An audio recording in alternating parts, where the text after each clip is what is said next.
ልጄ ያየሁት እየሞተብኝ ነው። እባክሽ ነኝ። የት ነው የሚመጣው? ወደ ቤት ተመለሽ እባክሽ፣ ልለምንሽ እባክሽ ልጅ፣ ስለ ፍቅራችሁ ብለሽ እባክሽ። አሁን ምንም የቀረ ነገር የለም። በመለስም ደግሞ አልጠቅመውም። እሱን ለእኔ ተይው። አንቺ ብቻ እሺ በይ። እሺ በይ። በጣም ይቅርታ፣ አሁን ከመመለስ አልችልም። ምን ነው አንቺ ልጄ ደህና አይደለም እያልኩ ዝም ትይኛለሽ እንዴ? እኔም እኮ ደህና አይደለሁም። አየሽ አይደል የሰራሽውን ስራ? ምንድን ነው አንተ ደግሞ ጮህብኝ? ድጋሚ ታረቁ አይደል? ምን እንደማያውቅ ሰው ምን ትያለሽ? ሰው ያትጮህ ተማሪ አይናል። የምርሽ ነው ግን የተማሪ ወሬ ነው እያሳሰበሻል? ለምንድን ነው የማያሳስበኝ? አሟል ልጅ ሴትዮ፣ በዚህ ዙር ደግሞ አንቺ ነሽ ደነሽ። ባታ ተበደደ ልዩ ነገር ካለ ከኔ ጋር አውሪ ቆንጂት። ካንተ ጋር ማውራት ከደበረኝስ ከዚህ ትሄጃለሽ። ምን ችግር አለ? ባሌድስ? አዎ ባሌድስ። ስሙኝ፣ የአባዬ ሙር ላምጣው እንዴ? ቻይ በእናትህ ጀምርና አዝናናና። በጠዋት አቅለብሉ ያመጣት ለዚህ ይሆናል።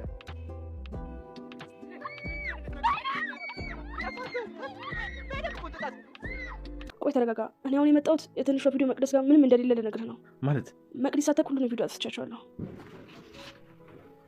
የምርሽ ነው? አዎ እሱ ልነግርህ ነበር የመጣሁት። ብዙ ነገሮች ተብላሽተዋል። ማስነሳ አምላክ ጸሎት የመለስክልኝ። ደህና ነሽ? የነርግ ደህና ነኝ አብዬ። ስለመጣሽ ደስ ብሎኛል። ይህን ሰካራም አንድ በይልኝ እባክሽ። ከዚህ በኋላ ሰካር የሚባል ነገር የለም። ተመስገን የኔ ጌታ። ይህን ነበር መስማት የፈለግኩት። በሉ በቃ ተጫውቱ፣ እንዳረብሻችሁ። የጠጣሁ እንዲለቅ ትንሽ ተኛ። በቃ አድርሽ። እሺ ምንድን ነው ያልሽው? በደንብ አድርገሽ ስሚ። ከኔም ሆነ ከይዛና አጠገብ ራቂ። እንዴት ትንሿ? እኔ ነው እየተናገርሽኝ ያለሽ? አዎ አንቺ ነው። ዝም ማለት አለማወቅ አይደለም። እሺ በቃ መቅዲ ታይኝ። ምን ሆነሻል? እኔ ለአንቺ ብዬ ተናገርኩ። በቃ ቀይ መስመር የሚባል ነገር አለ። እሺ በቃ እሺ፣ ይበቃሻል። የኔና የትንሿ ግንኙነት ትርጉም ሳይሰጠው አብረን መኖራችን እና ይዙ ምን አሰብክ? ቀለበት ላደርግላት አስቤያለሁ። ቀለበት? አዎ አሁን ላይ ላግባሽ ማለት ስለማልችል ቀለበት ላደርግላት አስቤያለሁ። በጣም ደስ ይላል ወንድሜ፣ እንኳን ደስ አለህ። በጣም አመሰግናለሁ። እና ይዙ እንዴት እንዲሆን ያሰብከው? ግራ ሲገባኝ ይህን እንድታማክሩኝ የፈለኳችሁ። እንዴት ነው እንቀውጣው እንዴ? አየች ብቻ ትንሽ ፕሮግራም እናዘጋጅ እንዴ?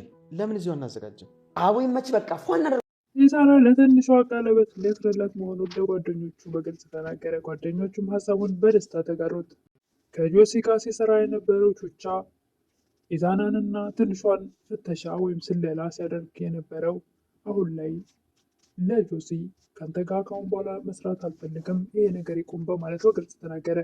ኢዛና አባትም ኢዛናንና ትንሿን አብረው ስላዩ ተመስገን ፈጣሪ፣ ይሄን ነበር ምኞቴ በማለት እጅግ ተደሰቱ። አናም እንደዛ ራሱን ስቶ ለማበድ ትንሽ የቀረው፣ አሁን ላይ ግን በሰከንድ በቅጽበት ወደ ራሱ ተመልሶ ደህና ሆኖ ስራውንም መስራት ጀመረ። ሰላም ይስጥልኝ ውድና የተከበራችሁ በመላው ዓለም ያላችሁ ኢትዮጵያውያን ተመልካቾቻችን፣ እግዚአብሔር ይመስገን ደህና ነኝ። የልብ ፊደላት ትንሿ ክፍል 19ን አብረን እናያለን። የባለፈው ክፍል የኢዛና አባት ለኢዛና እናት ልጅሽ በህይወት እንዲቆይ ከፈለግሽ አሁኑኑ ትንሿን ወደ ቤት እንድትመጣ አድርጊ በማለት የኢዛና እናት ምንም እንኳ ደስተኛ ባይሆኑ ነገር ግን ለልጃቸው ሲሉ እንደፈለጋችሁ በማለት የቤታቸው ተከራይ ሄዳ እንድታመጣት አድርገው እሺ በማለት በፈቀዱ ጊዜ ነበር ቪዲዮ ያለቀው። ቀጣዩን ክፍል አብረን ነኝ። የኢዛና ጓደኞችም ቤት ሄደን እንዴት እንደሆነ እንየው በማለት ሲነጋገሩ አንደኛው ጓደኛቸው እንዴት እዛ ቤት እንሄዳለን ቹቻን በመልበሻ የመጣችው እናቱ እኛንም አያችሁን ብላ ከታትፈ እንዳጥለን ያቆ ሲንቀጨቀጭ ነው በፍጹም ደስ አይሆንም ብሎ አንደኛው ጓደኛው አሳምኖት ይሄዳሉ ወደዛ ቤት። ኢዛና እናቱም ወደ ልጇ ክፍል ስትሄድ ካልጋው ወርዶ መሬት ለመሬት እየተፏቀቅ ስታገኘው ምን ሆነ ነው እንደዚህ መቀመጫ እንደሌለው ሰው ወደ መሬት ወርዶ የሚያንፏቀቅ ትል ነበር። የመሬት መቀመጥ ፈልጌ ነው ተይኝ እባክሽ ብቻዬን ይል ነበር ኢዛና። ምን ሆነ ነው ትምጣ ይዛችኋት ነው ብለሃል አይደለ? ተደውሎልሃል? ምን ትፈልጋለህ? ማናት ደግሞ እሷ የምትመጣው? መሬት ለመሬት የምታንፏቀቅ ማን ሆነችና ነው? ከትንሿ እንድትመጣ ልፈቅጃለሁ፣ ከዚህ በላይ ምን ላድርግ ትል ነበር እናቱ። ትምጣ ብያለሁ እንዴ ይል ነበር ኢዛና። እንግዲህ ካልመጣች ብለህ ስታመሰን ከርመሃል። ከዚህ በላይ ደግሞ ምን ሆን ፈለግ? ደግሞ አልፈለግኩም ይል ነበር ኢዛና። ምክንያቱም ከጆሲ ጋር ስላያት ልቡ ስለቆረጠ። እኛውም ሀረግ ልታመጣት ሄዳለች፣ ታመጣታለች። አሁን ተነስተህ ልብስ ቀይራ ጠብቃ ትል ነበር እናቱ። እናቴ ለምንድን ነው በህይወቴ ላይ እንደወስን የማታይኝ ይል ነበር ኢዛና። መቅድም ኢዛናና ትንሿን ስታስፈራራበት የነበረው ፋይል ስለጠፋባት ጓደኞቿን ሰብስባ ማነው ስልኬን የጠፋው ፋይል የጠፋብኝ በማለት ታፈጥባቸው ነበር። ጓደኞቿም ፓስወርድ ሽማን ያገና ነው ያንቺን ስልክ ቢነካስ ምን እንዳይሆን ነው፣ ስልኬ ውስጥ ማን እንደሆነ ባላቅም የትንሿን ቪዲዮ አጥፍቶታል ትል ነበረ። እጄ ላይ እንደሌለ ከታወቀ አለቀልኝ፣ እስከዛሬ የለፋውበት ገደል ገባ ትል ነበረ መቅዲ። ለጆሲ ትንሿንና ኢዛናን የሚሰልልለት ቹቻ ከአሁን በኋላ ከአንተ ጋር በፍጹም ምንም አይነት ስራ አልሰራም፣ እዚህ ትመጻደቃለህ ይል ነበር ጆሲ። መመጻደቅ አለመጻደቅ ጉዳይ ሳይሆን በቃ በአካል የመጣሁት ድጋሚ ከአሁን በኋላ እንዳታገኘ ልነግርህ ነው። ያደረግከው ነገር ቀላል መሰለህ እንዴ? ጓደኞች ቢሰሙ ምን እንደሚያደርጉ አስበዋል ይል ነበረ። ስለሱ አያሳስብህ፣ ቀድሞ ያንተ እጅ እኔ እጅ ላይ ይጠፋል ያንተ ነፍስ ነበረ ቹቻ። ዮሲም የቹቻ ጓደኞች ሲመጡ ለጓደኞች አብሮ አሁን ማብራራት ትችላለህ ብሎ ጥሩት ይሄዳል። እንዴት ከእሱ ጋር አንድ ላይ ሆናችሁ በማለት ጓደኞቹ ጥያቄ ያቀርባሉ። እሱ እስካሁንክ እንዴትስ ደግሞ ምንድን ነው ንገራቸው ብሎ ከሄደ ይል ነበረ አንድ ጓደኛው። እሱ በማለት መልሶ ጥያቄ ያቀርባል ቹቻ እነሱን መለሰ ጠይቀናለህ እንዴ? እንግዳውስ ቸኩያለሁ፣ አሁን በኋላ እንገናኝ። ምንም እንኳ ለገንዘብ ብሎ የኢዛናንና የትንሿን ነገር ስለላ ያደረገ የማይፈልገውን ነገር ህሊናውን ስለወቀሰውና አእምሮው ስለተረበሸ ለገንዘብ ብዬ እነዚህ ልጆች ህይወታቸውን ላበላሸው ነው በማለት አሁን ላይ ህሊናው ስለወቀሰውና በፍጹም ደስታ ስላልሰጠው ይህን ነገር ማቆም አለብኝ ብሎ ለራሱ ከመከረ በኋላ ጆሲን ከዚህ በኋላ ልታገኘኝ አልፈቅድም በማለት ኤልም ከቤት ተበሳጭቶ ወጥቶ ድጋሚ ሰክሮ በጠራራ ፀሐይ ይመጣል። እንዴት በዚህ ሰዓት ትጠጣለህ? ማታ ስጠጣ በዚህ ሰዓት ትሉኛላችሁ፣ ቀንም ስጠጣ ታዲያ የትኛው ሰዓት ነው ለእናንተ?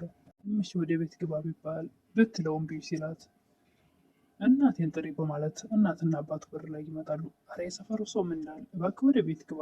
እናትም ኢዛና በቃ ላይ የለ ልጄ ይሉ ነበር። እናትም ምነው ልጄ ዛሬ ገና በጣም አዘንኩብህ፣ እባክህ ቀጥ ብሎ ወደ ቤት ግባ ይሉ ነበር። እባክህ ኢዛና ሰው እያየን ነው ግባ በሚሉ ሰዓት ሰው ቢያይ ባያይ እኔ መቼ ይመለከተኛል ብለህ ነው እንዴ? እኔ አሁን ቦታ አለው እሱ እንዳንተ ሳይሆን ለእኛ ሲባል እባክህ ግባልን ልጄ ይል ነበር አባት። እኔ ለእናንተ ስል ልግባላችሁ፣ እናንተ ለእኔ ስትሉ ሰክራችሁ ትመጡልኛላችሁ ይል ነበር ኢዛና። አባትም ልጁ ምን ነካው ሲሉ ኢዛና እግራቸው ስር ይንበረከካል። አባት ያስቀየምኩ ይቅርታ አድርግልኝ ይል ነበር ኢዛና። አባትም እንደምንም ብለው ደጋግፈው ልጃቸውን ወደ ውስጥ ካስገቡ በኋላ የመቅዲ ጓደኞችም ቪዲዮውን አንቺ ነሽ ያጠፋሽው አንቺ ነሽ በመባባል እርስ በርስ መቦቃቀስ ይጀምራሉ። መቦቃቀስ አልፎ መቦቃቀስ ይጀምራሉ። ዋልትኑም አካባቢውንም እንደ ወጣት ሳይሆን የድሮ እናቶች የሚጨቃጨቁት አስመስለው ቅውጥ ያደርጉታል። ወንዶች የክላስ ጓደኞቻቸው መጥተው ባይገላግሏቸው ኑሮ ሰፈሩን ቀውጠውት ነበር።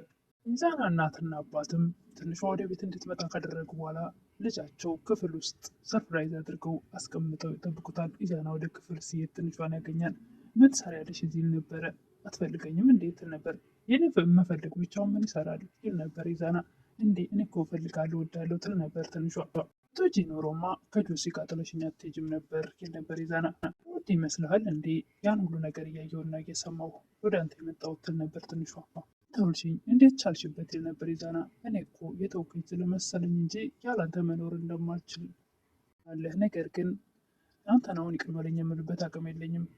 ሁሉም ነገር ከረፈደ በኋላ ነው የገባኝ ማለት ነው ይል ነበር ኢዛና። ቅድም እኮ ወደ ቤት ሲገባ በሬ ላይ የሆነ ወረቀት ተጽፎልኝ ያገኘውን መቅዲ በእኔ ቪዲዮ ምክንያት እንዳሰቃየችህ ልቻለሁ ትል ነበር ትንሿ።